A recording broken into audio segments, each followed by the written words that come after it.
were historic races here in the past, and this is the first year that it's been back to the Great Salt Lake, so we're happy to have you here.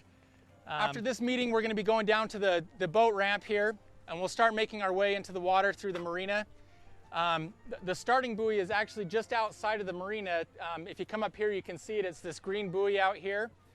If you happen to run into any trouble, you need a rest or anything for a minute, I mean, it's a Great Salt Lake. You can stop and lay back. You can sit in the water basically, but the reason that we started this race, or we decided to bring it back, is because we started reading about the history of the old races that were held, the marathon swims held here in the, in the 20s to the 40s. I think they even had some into the 50s, and during that time there were some pretty incredible swimmers that finished this swim. At times there were only, I think one year only one person finished the race because of the wind and everything. We're lucky today to have Steve Spencer with us. His dad was Orson Spencer, and he was the guy to beat back in the heyday of these races. I'll just turn some time over to him to.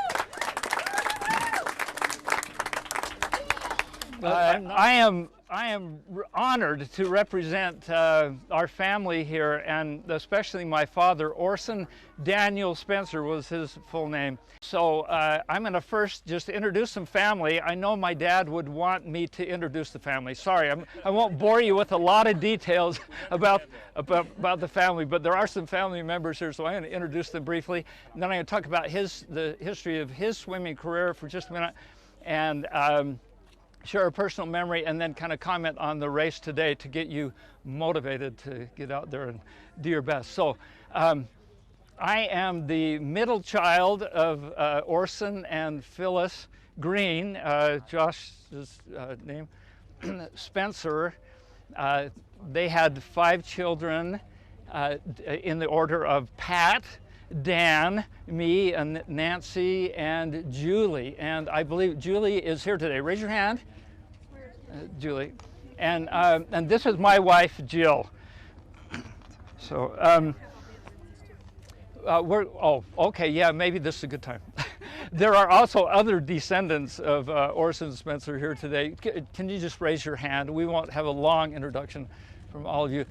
I'm going to comment on the ones that are the swimmers, though. My dad was a great swimmer, and I say that out of admiration for him, not to brag, because I was not a great swimmer, and actually none of his kids were great swimmers. So the competitive swimming gene kind of bypassed our generation, but there are some in the next generation that actually swam. Our son Stuart, and our daughter Allison, who is here. Allison, raise your hand. Swam for Brighton High School on their state championship swimming team. And Melissa, our daughters, Melissa, who's not here, and Stephanie, who is here, and Stacy did competitive swimming, but they pursued modern dance in high school. So anyway, so that's kind of the family. My father Orson swam competitively from the time he was 14 years old till he was 31, and his second to the last race I'll talk a little more about later, but it was the Antelope Island to Black Rock swim. And I'll tell you, he would be absolutely, Josh, he would be so thrilled to know that this is happening. He would just be jumping up and down to see the swimmers, those who are so willing to put themselves through not only the grueling aspect of open water swimming, but swimming in the Great Salt Lake. That is really tremendous, and I congratulate those that are swimming today, and those that are apparently doing the 8 mile right now, right? Yep. Okay.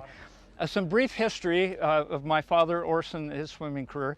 He started swimming at the Deseret Gym. Anybody remember the Deseret Gym? I am too. It was just east of the old Hotel Utah building. Now it's called Joseph Smith Memorial Building. And he swam every week with his father, starting at 8 years old. His first competitive race that he won, by the way, was at age 14 when he swam in a competition for all the junior high schools in the valley, and he won the backstroke. He usually swam the 100-yard, either the 100-yard backstroke and or the 100-yard freestyle representing his team. So those were kind of his specialties. Starting at age 15, he worked at Saltair. And so he'd come out early before he had to work and swim in the lake, training for and looking forward to this marathon, the long Great Salt Lake race. And he didn't start doing that till he was 20 years old because his father said, oh, you're too young to do that. So at 20, he swam it for the first time and he won that race. And then, as Josh mentioned, he won the Great Salt Lake swim. Sometimes it started out to Antelope Island to Saltair, and then it went from Antelope Island to Black Rock. That was 6.5 miles. The other one was 8.12. But he won that 6 years during 1931 to 41. He was the captain of the swimming team at the University of Utah, and from the years 1926 through 33, he swam in a lot of the AAU. That was kind of the local amateur, that was the national and local amateur organized competition. He swam in AAU championship swimming, and during that time won 90 gold medals, 25 silver medals, and 5 bronze medals. So most of the time, he'd kind of joke and say, yeah, most of the time I won. I remember coming out probably when I was 6 or 7 years old to Black Rock. They'd finished there. The water was a little different then, and there was a beach around. And he was, of course, not swimming then, but he was following the race. And I remember thinking when the swimmers started coming in, oh, I hope they don't beat my dad's record. And I'll tell you what that record was. Anyway, so I remember being here. And of course, when I was younger, I swam a lot in the Great Salt Lake. We'd come out quite a bit. Just a little memory of Dad. I used to go around town with him a lot. Salt Lake was a lot smaller back that many years ago. And it seems like everybody either knew Dad or knew who he was from his reputation swimming in this lake. And they'd always say, oh, wow, you're that guy that swims in the salt water for hour after hour. How do you do that? How can you stand that salt water? And he'd laugh out loud and he'd say, it's not easy, but I just try not to swallow. Which was a lot what Josh just said, right? Don't swallow the water. So, you know, this is, just a couple minutes more here. This is such a challenge.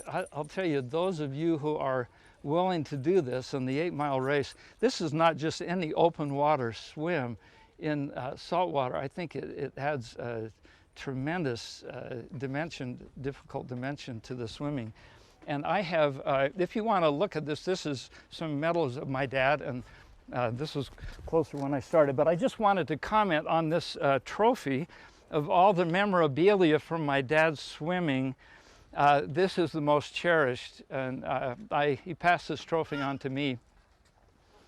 This is from it says Intermountain AAU Antelope Island Black Rock Swim, 1941, August 3rd, first place, won by Orson D. Spencer.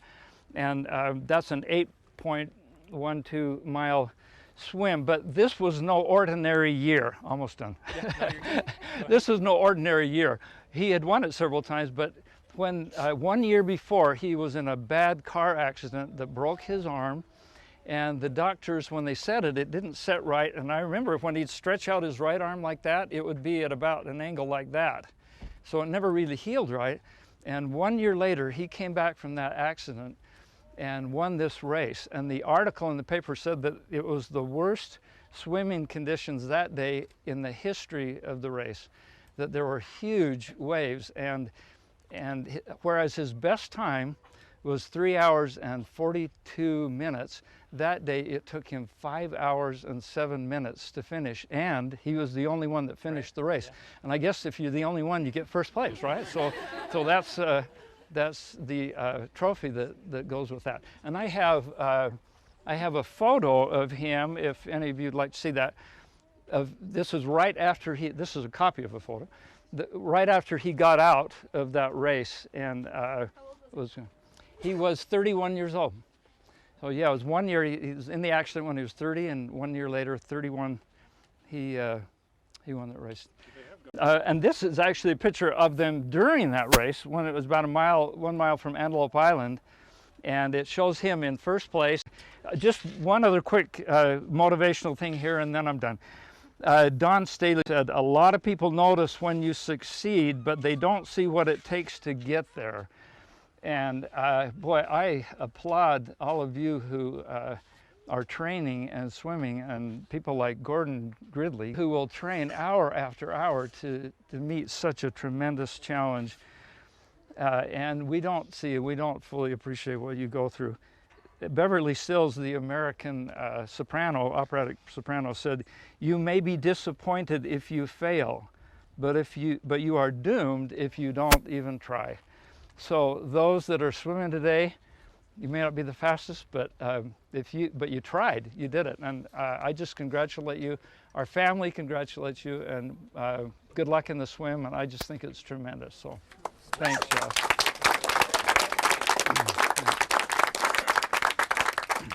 So if there's no other questions I can answer for you, we'll start heading down to the water.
Seven, 6, 5, 4,